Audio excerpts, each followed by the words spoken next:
আল্লাহ রাব্বুল আলামিন তিনের একজন, এটা শিরকের অন্তর্ভুক্ত হবে। ঠিক একইভাবে যে বৈশিষ্ট্যগুলো শুধুমাত্র আল্লাহর জন্য নির্ধারণ করা হয়েছে, ওই বৈশিষ্ট্যগুলো যদি অন্য কোনো মানুষের জন্য কেউ দাবি করে আর সে যদি সেটা মেনে নেয়, সেটাও আল্লাহ রাব্বুল আলামিনের সাথে শিরকের অন্তর্ভুক্ত। হযরত ঈসা আলাইহিস সালাতু ওয়াস সালাম যখন তাদের সামনে মুআজিজা নিয়ে আসলেন আর বাবা ছাড়া জন্ম হলেন, তারা ঘর থেকে কি খেয়ে এসেছে তা যখন তিনি বলে দেন, মৃত জিনিসকে যখন তিনি জীবিত করেন, অসুস্থ ব্যক্তির গায়ে হাত রাখলে যখন সেই লোক ভালো হয়ে যায়, তারা তখন ঈসা আলাইহিস সালাতু ওয়াস সালামের ব্যাপারে বাড়াবাড়ি শুরু করলো। তারা বলল, এই তো তিনি হলেন আল্লাহর বেটা, আল্লাহর ছেলে, আল্লাহর পুত্র। নাউজুবিল্লাহি মিন যালিক। এই জন্য তারা বলল সালিসু সালাসা, আল্লাহ হচ্ছে তিনজনের একজন। নাউজুবিল্লাহি মিন যালিক। আউযু বিল্লাহি মিনাশ শাইতানির রাজীম। বিসমিল্লাহির রাহমানির রাহিম।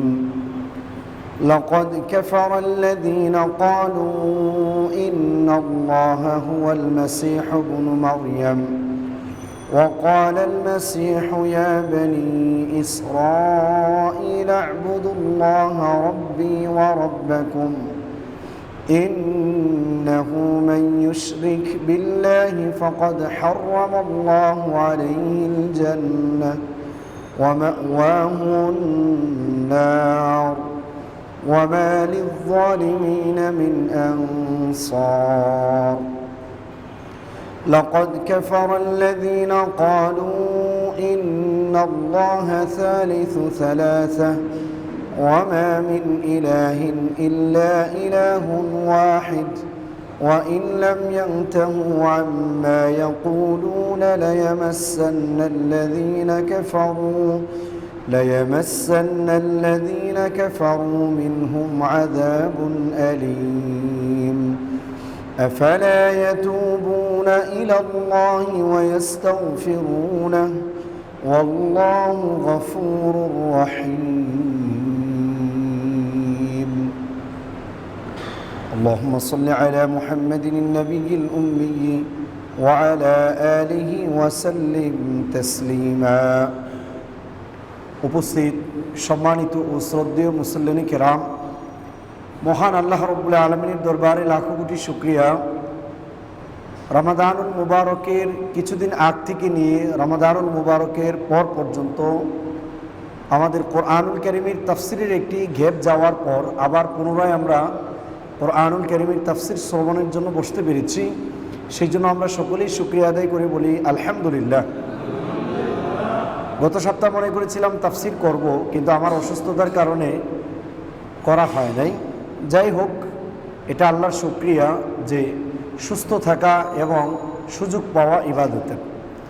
আমরা রমাদানুল মুবারকের আগে আপনাদের সামনে সূরাতুল মায়েদা ৫ নম্বর সূরার ৭১ নম্বর আয়াত পর্যন্ত তাফসির আমরা কমপ্লিট করেছিলাম। আজকে আমরা আলোচনা করব সূরা আল মায়েদার ৭২ নম্বর আয়াত থেকে ৭৬ নম্বর আয়াত পর্যন্ত আমরা আলোচনা করব। আজকের আলোচনার বিষয়বস্তু হচ্ছে তৃত্ববাদ। পৃথিবীর বুকে অনেক ধরনের বিশ্বাস মানুষ করে থাকে, কিন্তু একটা জাতি যারা নিজেদেরকে নাসারা বলে, বাংলায় যাদেরকে খ্রিস্টান বলা হয়, তারা তৃত্ববাদে বিশ্বাস করে। আর এই তৃত্ববাদ, এটা নিয়ে কোরআনুল কারীম অনেক ধরনের কথা বলেছে। কোরআনুল কারীমের একটা কাজ হলো আল্লাহর তাওহীদ, আল্লাহর একত্বকে সামনে তুলে ধরা, আর একত্বের বিপরীত যত মতাদর্শ রয়েছে সেগুলোর খুলুসগুলোকে মানুষের সামনে ক্লিয়ার করা। কিন্তু এই জিনিসগুলোকেই আবার আমাদের দেশের মিডলপন্থী, অনেক মধ্যমপন্থী নিজেদেরকে দাবি করে থাকে। তারা কোরআনুল কারীমকে নেগেটিভ চোখে দেখে। যেমন কোরআনে ইহুদিদের ব্যাপারে গজবের কথা বলা হয়েছে, তারা কোরআনকে মনে করে কোরআন হলো ইহুদি বিদ্বেষ ছড়াচ্ছে। আবার যখন কোরআন নাসারাদের ব্যাপারে কথা বলে, তারা তখন বলে যে কোরআন খ্রিস্টানদের ব্যাপারে বিদ্বেষ ছড়ায়। পজিটিভলি কোরআনকে যদি দেখা হয়, কোরআনের একটা কাজ হলো, চাই সেটা ইহুদি হোক অথবা খ্রিস্টান হোক অথবা মুসলিম হোক, name of Muslim, name of ইহুদি, নেম অফ খ্রিস্টান নয়, রিয়েল যারা, সেক্ষেত্রে কোরআনের কাজ হলো একদিকে আল্লাহর বাণীগুলোকে ক্লিয়ার করা, সত্যটা ক্লিয়ার করা, আর অন্যদিকে যেই মানুষগুলো ভালোর নাম দিয়ে খারাপ কাজগুলো করে যাচ্ছে তাদের ব্যাপারগুলো মানুষের সামনে ক্লিয়ার করা। এটা হলো কোরআনের কাজ। এই জন্য তৃত্ববাদের ব্যাপারে আলোচনা করা হয়েছে কোরআনুল কারীমের ভিতর। আরও একটা বিষয় আজকের আলোচনায় উঠে আসবে, সেটা হলো যে মানুষ আল্লাহর সাথে শিরকে ব্যস্ত হয় অন্য ভালো মানুষের প্রতি প্রচণ্ড ভালোবাসা দেখাতে গিয়ে। এটাকে বলা হয় হুলু বা বাড়াবাড়ি।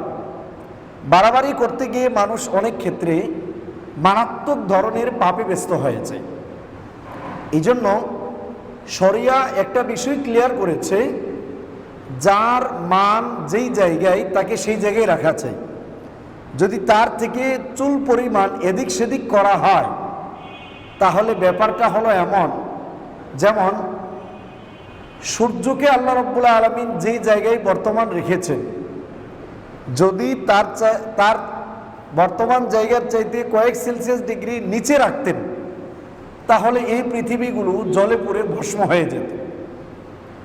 আর যে জায়গায় আছে তার চাইতে যদি কিছু সেলসিয়াস ডিগ্রি উপরে রাখতেন তাহলে এই পৃথিবী একেবারে বরফের রাজ্যে রূপান্তরিত হয়ে যেত। এর মানে চুল পরিমাণ এদিক সেদিক হলে এই পৃথিবীতে মানুষের বসবাস করা সম্ভব নয়। ঠিক তেমনভাবে কোরআনুল কারীমে আল্লাহ রাব্বুল আলামিন আমাদেরকে যেই আকীদা, যেই বিশ্বাস রাখার জন্য বলেছেন, তার থেকে যদি চুল পরিমাণ এদিক সেদিক হয় তাহলে এটা ঈমান ভাঙ্গার কারণ হয়ে দাঁড়াবে। এই জন্য এই সেন্সিটিভ ব্যাপারগুলো এই আয়াতগুলোতে ক্লিয়ার করা হয়েছে। বিশেষ করে হযরত ঈসা আলাইহিস সালাতু ওয়াস সালামের ব্যাপারে কোরআন গুরুত্ব দিয়ে আলোচনার কারণ হলো, ঈসা আলাইহিস সালাতু ওয়াস সালাম এর জন্ম আর হযরত আদম আলাইহিস সালাতু ওয়াস সালামের সৃষ্টি দুইটা প্রায় সেম। একদিক দিয়ে ঈসা আলাইহিস সালাতু ওয়াস সালাম জন্ম নিয়েছেন, কিন্তু তার কোনো বাবা নেই। আল্লাহ রাব্বুল আলামিন বাবা ছাড়াও যে সন্তান জন্ম দিয়ে দেখাতে পারেন সেটা আল্লাহ রাব্বুল আলামিন দেখিয়েছেন। এটা একটা মুআজিজা। এটা ভালো কোনো খ্রিস্টানরাও বিশ্বাস করে না, কিন্তু আমরা মুসলিম ঈসা আলাইহিস সালাতু ওয়াস সালাম সহকারে যত নবী রাসূল এসেছেন তাদের ব্যাপারে আমাদের আকীদা হলো, আমরা প্রত্যেককেই বিশ্বাস করি তারা সবাই আল্লাহর রাসূল এবং আল্লাহর বান্দা। কিন্তু খ্রিস্টানরা বাড়াবাড়ি করে ঈসা আলাইহিস সালাতু ওয়াস সালামকে আল্লাহর পুত্র বানিয়েছে। তৃত্ববাদের বিশ্বাস মানে হলো আল্লাহ আর ঈসা আলাইহিস সালাতু ওয়াস সালামের মা মারিয়াম আলাইহিস সালাতু ওয়াস সালাম, ওনাকে খ্রিস্টানরা মনে করে আল্লাহর ওয়াইফ, আর ঈসা আলাইহিস সালাতু ওয়াস সালামকে তারা মনে করে আল্লাহর সন্তান। এই তিনজন মিলে হলো তৃত্ববাদ। এই জন্য তারা বলে থাকে যে ঈসা আলাইহিস সালাতু ওয়াস সালাম এসেছেন আমাদের পাপগুলোকে মোচন করার জন্য, আর উনি গিয়েছেনও তাদের পাপগুলোকে মোচন করে। এই কথাগুলো তারা বলে থাকে, যদিও এই কথাগুলোর কোনো ধরনের ভিত্তি নেই, মিথ্যা। এই জন্য কোরআনুল কারীমে শিরকের কিছু প্র্যাকটিক্যাল উদাহরণ এই আয়াতগুলোর মাধ্যমে তুলে ধরা হয়েছে, যে মানুষ বাস্তবিক পক্ষে ভালো হওয়ার পরেও কিভাবে শিরকের দিকে ধেয়ে যায়, এই ব্যাপারগুলো এই আয়াতগুলোতে ক্লিয়ার করা হয়েছে। দেখেন এক এক করে ৭২ নম্বর আয়াতে আল্লাহ রাব্বুল আলামিন বলছেন, লাকাদ কাফারাল্লাযীনা ক্বালু ইন্নাল্লাহা হুয়াল মাসীহু ইবনু মারইয়াম। আল্লাহ বলছেন লাকাদ কাফারাল্লাযীনা ক্বালু, তারা কুফরি করেছে যারা বলে ইন্নাল্লাহা হুয়াল মাসীহু ইবনু মারইয়াম, মাসীহ ইবনে মারইয়াম মানে ঈসা ইবনে মারইয়াম সেই হচ্ছে আল্লাহ। নাউজুবিল্লাহ। উনি কি আল্লাহ? উনি আল্লাহর একজন রাসূল। এজন্য আল্লাহ বলছেন লাকাদ কাফারাল্লাযীনা ক্বালু ইন্নাল্লাহা হুয়াল মাসীহু ইবনু মারইয়াম, অবশ্যই তারা কুফরি করেছে যারা বলে মাসীহ ইবনে মারইয়াম হলো আল্লাহ। ওয়া ক্বালাল মাসীহু, আর মাসীহ ঈসা আলাইহিস সালাতু ওয়াস সালাম তাদেরকে বলছে যারা বলে যে ঈসা আলাইহিস সালাম আল্লাহ, ইয়া বানি ইসরাঈল আ'বুদুল্লাহা রাব্বী ওয়া রাব্বাকুম, হে বানি ইসরাইলের লোকেরা তোমরা ইবাদত করো আল্লাহর, যিনি আমারও রব আর তোমাদেরও রব। যাকে মানুষগুলো আল্লাহ বলে দাবি করছে উনি বলতেছে যে আমি আল্লাহ না, বরং আল্লাহ আমারও আল্লাহ তোমাদেরও আল্লাহ, আমারও রব তোমাদেরও রব। তোমরা ইবাদত করো একমাত্র আল্লাহর, অন্য কারো নয়। কারণ ইন্নাহু মান ইউশরিক বিল্লাহ, যে ব্যক্তি আল্লাহর সমকক্ষ কাউকে দাঁড় করিয়ে আল্লাহর সাথে শরীক করলো, ফাকাদ হারামাল্লাহু আলাইহিল জান্নাহ, ওই ব্যক্তির উপর জান্নাত হারাম ঘোষিত হবে, তার জন্য জান্নাত হারাম হয়ে যাবে। ওয়া মাওয়াহুন নার, তার ঠিকানা হবে একমাত্র জাহান্নাম। ওয়া মা লিয-যালিমিনা মিন আনসার, আর জালেমদের জন্য কিয়ামতের মাঠে কোনো ধরনের সহযোগী পাবে না, থাকবে না। এই আয়াত ক্লিয়ার করছে যে আল্লাহর সমকক্ষ যে কাউকেই দাঁড় করানো হবে সেটা হবে আল্লাহর সাথে শরীক করা। এই জন্য ঈসা আলাইহিস সালাতু ওয়াস সালামকে দিয়ে উদাহরণ দেওয়া হলো যে খ্রিস্টানরা ঈসা আলাইহিস সালাতু ওয়াস সালামের প্রতি প্রচণ্ড ভালোবাসা দেখাতে গিয়ে তারা বলতে লাগলো তিনিই তো আল্লাহ। যেমন আমাদের দেশে আমাদের রাসূলের প্রতি প্রচণ্ড ভালোবাসা দেখাতে গিয়ে বলতে থেকে উনি হলেন নূরের তৈরি এবং আল্লাহর জাতি নূরের তৈরি। এগুলো সেম, বাড়াবাড়ির কারণে শিরকের অন্তর্ভুক্ত। এরপর আল্লাহ রাব্বুল আলামিন তৃতীয়বাদের ব্যাপারে বলছেন লাকাদ কাফারাল্লাযীনা ক্বালু ইন্নাল্লাহা সালিসু সালাসা, আর তারাও কুফরি করেছে যারা বলে আল্লাহ রাব্বুল আলামিন তিনের একজন।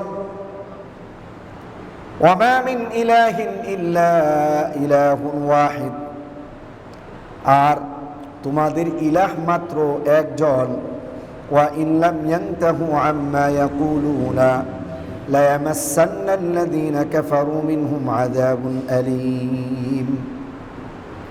তারা যে মারাত্মক কথাবার্তাগুলো বলছে যে আল্লাহ তিনজন অথবা আল্লাহ তিনজনের একজন, এই কথাগুলো থেকে যদি তারা বিরত না হয় এই কাফেরদের উপর আল্লাহর পক্ষ থেকে কঠিন আযাব আসবে। আল্লাহ তাদেরকে বলছেন আফালা ইয়াতুবুনা ইলাল্লাহ, তারা কি আল্লাহর দিকে তওবা করবে না? ওয়াস্তাগফিরুনাহু, এবং আল্লাহর কাছে কি তারা মাফ চাইবে না? আল্লাহু গফুরুর রহিম, তারা যদি জীবিত অবস্থায় ওই শিরিক থেকে ব্যাক করে আল্লাহর কাছে ক্ষমা চায়, আল্লাহ রাব্বুল আলামিন ক্ষমাশীল, আল্লাহ তাদেরকে মাফ করে দেবেন। এরপর আল্লাহ রাব্বুল আলামিন বলছেন ঈসা আলাইহিস সালামকে নিয়ে তারা যে কথাবার্তাগুলো বলে আল্লাহর সাথে শরীক করছে, আসলে ঈসা আলাইহিস সালাম কে তার পরিচয় দিচ্ছে। আল্লাহ বলছেন মাল মাসীহ ইবনু মারইয়াম ইল্লা রাসূল, মাসীহ ইবনে মারইয়াম আল্লাহর রাসূল ছাড়া আর কিছুই না। কাদ খালাত মিন ক্বাবলিহির রুসুল, তার আগে আরো অনেক রসুল অতিবাহিত হয়েছে। ওয়া উম্মুহু সিদ্দীকা, আর তার মা একজন সত্যবাদী মহিলা। কানা ইয়াকুলানি তাআম, তার মা এবং সে খাবার খায়। আল্লাহর বৈশিষ্ট্য তো খাবার খাওয়া নয়, তারা মানুষ, তারা আল্লাহ নয়। উনজুর কাইফা নুবাইয়িনু লাহুমুল আয়াতি সুম্মা উনজুর আন্না ইউফাকুন, তোমরা একটু দেখো আমি আল্লাহ তাদের জন্য কিভাবে আয়াতগুলোকে স্পষ্টভাবে বর্ণনা করে দেই, এরপর তোমরা দেখো এই লোকগুলো কিভাবে অন্যদিকে উল্টা পথে ঘোরাফেরা করছে। এরপর আল্লাহ বলছেন, কুল আতা'বুদুনা মিন দুনিল্লাহ, তোমরা কি আল্লাহ বাদ দিয়ে অন্য কারো ইবাদত করো? মা লা ইয়ামলিকু লাকুম দাররান ওয়ালা নাফআ, যে তোমাদেরকে কোনো ক্ষতি করা আর উপকার করার মালিক না। আল্লাহু হুয়াস সামিউল আলিম, আল্লাহ রাব্বুল আলামিন সবকিছু শুনেন এবং তিনি সবকিছু জানেন। এই হলো আয়াতগুলো। এই আয়াতগুলো নাজিল হওয়ার কারণ হলো নাজালাত ফি জা'লিহিমুল মাসিহ ওয়া উম্মুহু ইলাহাইনি মা আল্লাহ। এই আয়াতগুলো মূলত নাজিল হয়েছে খ্রিস্টানদের ব্যাপারে। হযরত ঈসা আলাইহিস সালাতু ওয়াস সালাম যখন তাদের সামনে মুজিজা নিয়ে আসলেন আর বাবা ছাড়া জন্ম হলেন, তারা ঘর থেকে কি খেয়ে এসেছে তা যখন তিনি বলে দেন, মৃত জিনিসকে যখন তিনি জীবিত করেন, অসুস্থ ব্যক্তির গায়ে হাত রাখলে যখন সেই লোক ভালো হয়ে যায়, তারা তখন ঈসা আলাইহিস সালাতু ওয়াস সালামের ব্যাপারে বাড়াবাড়ি শুরু করলো। তারা বলল, এই তো তিনি হলেন আল্লাহর বেটা, আল্লাহর ছেলে, আল্লাহর পুত্র। নাউজুবিল্লাহি মিন যালিক। এই জন্য তারা বলল সালিসু সালাসা, আল্লাহ হচ্ছে তিনজনের একজন। নাউজুবিল্লাহি মিন যালিক। এই জিনিসগুলোকে খণ্ডন করার জন্যই এই আয়াতগুলোকে নাজিল করা হয়েছে।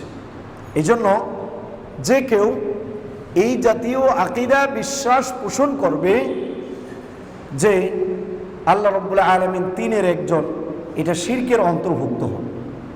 ঠিক একইভাবে যে বৈশিষ্ট্যগুলো শুধুমাত্র আল্লাহর জন্য নির্ধারণ করা হয়েছে, ওই বৈশিষ্ট্যগুলো যদি অন্য কোনো মানুষের জন্য কেউ দাবি করে আর সে যদি সেটা মেনে নেয়, সেটাও আল্লাহ রাব্বুল আলামিনের সাথে শিরকের অন্তর্ভুক্ত। এই বিষয়টাই মূলত এই আয়াতগুলোতে ক্লিয়ার করা হয়েছে। ঠিক সেম ইয়াহুদিরা বলতো উজাইর আলাইহিস সালাতু ওয়াস সালামকে বলতো তিনি হলেন আল্লাহর ছেলে। খ্রিস্টানরা যেভাবে ঈসা আলাইহিস সালাতু ওয়াস সালামকে আল্লাহর ছেলে বলে, ঠিক আমাদের দেশে আমরা দেখি, আমরা বিশ্বাস করি বাংলাদেশে অনেক অলি আউলিয়ারা এসেছেন। এখন অলি আউলিয়াদের প্রতি আপনি ভালোবাসা দেখাতে গিয়ে তারা কবর থেকে আপনাকে উপকার করতে পারে এমন বিশ্বাসও আমাদের দেশে মানুষ রাখে। এটা একটা নিছক শিরকের সমতুল্য, আল্লাহর সাথে শরীক করা হচ্ছে।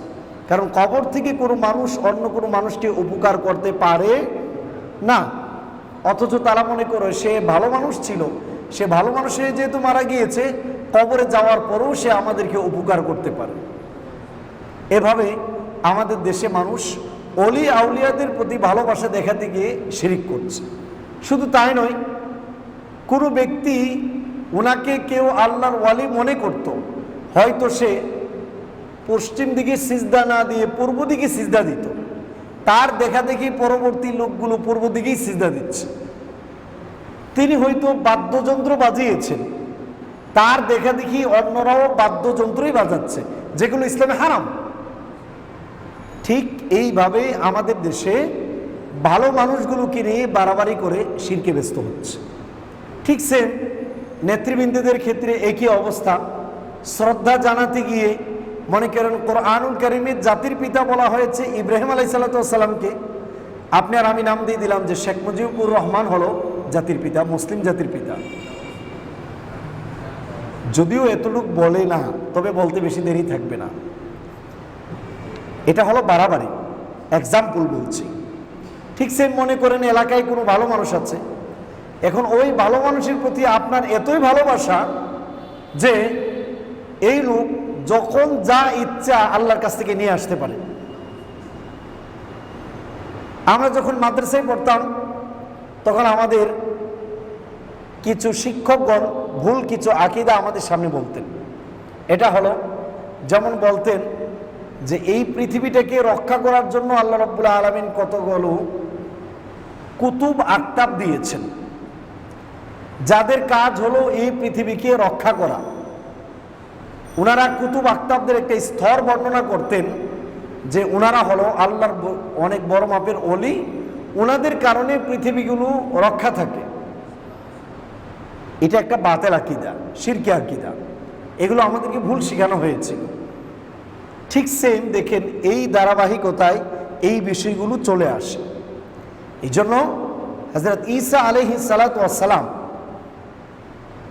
ওনার ব্যাপারে যেই বাড়াবাড়িগুলো খ্রিস্টানরা করেছে তার প্রতিবাদ আল্লাহ রাব্বুল আলামিন এই আয়াতের মাধ্যমে করেছেন। কারণ আল্লাহ এক, সূরা ইখলাসে বলা হচ্ছে কুল হুয়াল্লাহু আহাদ, বলুন আল্লাহ এক, তিনি অদ্বিতীয়। কিন্তু যখন মনে বলা হচ্ছে যে ঈসা আলাইহিস সালাম আল্লাহর পুত্র, তখন আল্লাহ কয়জন হচ্ছেন? কারণ আল্লাহর পুত্র তো আল্লাহই হবে, নাউযুবিল্লাহি মিন যালিক। এভাবেই মানুষগুলো শিরকে ব্যস্ত হয়। এই জন্য ইসলামের একটা কাজ হলো আপনার ফ্যামিলি, আপনার বাবা, আপনার মুরব্বী কি করেছে, কিসের উপর ভিত্তি করে করেছে সেটা দেখার বিষয় নয়। দেখার বিষয় হলো ইসলাম এইটার ব্যাপারে আমাদেরকে কি বলে, সেটা হলো দেখার বিষয়। ইসলাম যেটা বলবে আমরা সেই জিনিসটাকেই মানব, এর বাইরে গেলে সেটা মানা যাবে না। এই জন্য কোরআনুল কারীমে ঈসা আলাইহিস সালাতু ওয়াস সালামের ব্যাপারে অনেকগুলো বিষয় উল্লেখ করেছেন। ঈসা আলাইহিস সালাতু ওয়াস সালামকে আল্লাহ রাব্বুল আলামিন যেহেতু বাবা ছাড়াই মুজিজা হিসাবে পৃথিবীতে পাঠিয়েছেন, উনি জন্ম হওয়ার সাথে সাথেই ওনার মায়ের উপর যখন ব্যভিচারের অপবাদ দেওয়া হলো, তখন ওনার মা বললেন আমার এই ছেলেকে জিজ্ঞেস করো। সাথে সাথেই ছেলেকে জিজ্ঞেস করার সাথে সাথে কুলের বাচ্চা বলতে লাগলো ইন্নী আব্দুল্লাহ আতানিয়াল কিতাব ওয়া জাআলানি নাবিয়্যা, আমি হলাম আল্লাহর বান্দা, আমাকে আল্লাহ রাব্বুল আলামিন কিতাব সহকারে পাঠিয়েছেন, আল্লাহ রাব্বুল আলামিন আমাকে নবী বানিয়েছেন। সুবহানাল্লাহ, এটা একটা মুজিজা। এই জন্য ঈসা আলাইহিস সালাতু ওয়াস সালামের ব্যাপারে আমাদের বিশ্বাস হলো উনি আল্লাহর একজন রাসূল, এবং ওনাকে পৃথিবীর বুকে ইহুদিরা মারতে পারে নাই, বরং আল্লাহ রাব্বুল আলামিন ওনাকে আকাশের উপরে উঠিয়ে নিয়ে গিয়েছেন। আমরা একটা আলোচনা করেছিলাম সূরা নিসাতে সম্ভবত, যে ঈসা আলাইহিস সালাতু ওয়াস সালাম পৃথিবীতে আবার আসবেন কিয়ামতের পূর্বে, এবং তিনি এসে ফুল বিশ্বকে বিজয় করবেন, আবার ইনসাফ আর নেই নীতি দ্বারা গোটা পৃথিবীকে ভরে দেবেন। ৪৫ বছর পর্যন্ত তিনি পৃথিবীতে জিন্দা থাকবেন, তারপর স্বাভাবিকভাবেই তিনি ইন্তেকাল করে দুনিয়ার বুক থেকে বিদায় হবেন। এটা হবে হযরত ঈসা আলাইহিস সালাতু ওয়াস সালাম আসার পর কিয়ামতের পূর্ব মুহূর্তে, দাজ্জাল আসার পরবর্তী সময়ে এই ঘটনাগুলো ঘটবে। এই জন্য এই আয়াতগুলোর মাধ্যমে খ্রিস্টানদের এই কথাগুলোকে একদম নস্যাৎ করে দেওয়া হয়েছে। আরও একটি আকীদা, বড়দিন উপলক্ষে দেখবেন বাংলাদেশে খ্রিস্টানরা বড়দিন পালন করতে গিয়ে তাদের কিছু বাণী প্রচার করে। খ্রিস্টানরা সেই বাণীগুলোর মধ্যে প্রচার করে হলো যে হযরত ঈসা আলাইহিস সালাতু ওয়াস সালাম শূলে ছড়েছিলেন, ক্রুশবিদ্ধ হয়েছেন তাদের পাপকে মোচন করার জন্য, নাউযুবিল্লাহি মিন যালিক। কিন্তু কোরআনুল কারীম সূরা মায়েদার ১৫৭ নম্বর আয়াতে আল্লাহ রাব্বুল আলামিন বলছেন ওয়া কাউলিহিম ইন্না কাতালনাল মাসীহা ঈসা ইবনে মারইয়াম রাসূলুল্লাহ, তাদের কথা যে আমরা ঈসা ইবনে মারইয়ামকে হত্যা করেছি, যিনি আল্লাহ রাসূল। আল্লাহ বলছেন ওয়া মা কাতালুহু ওয়া মা সালাবুহু, তারা হযরত ঈসাকে হত্যাও করতে পারে নাই, শুলিতেও চড়াতে পারে নাই, ওয়ালাকিন শুববিহা লাহু, কিন্তু তাদের জন্য বিষয়টা কনফিউজিং এর ব্যাপার হয়ে গিয়েছে।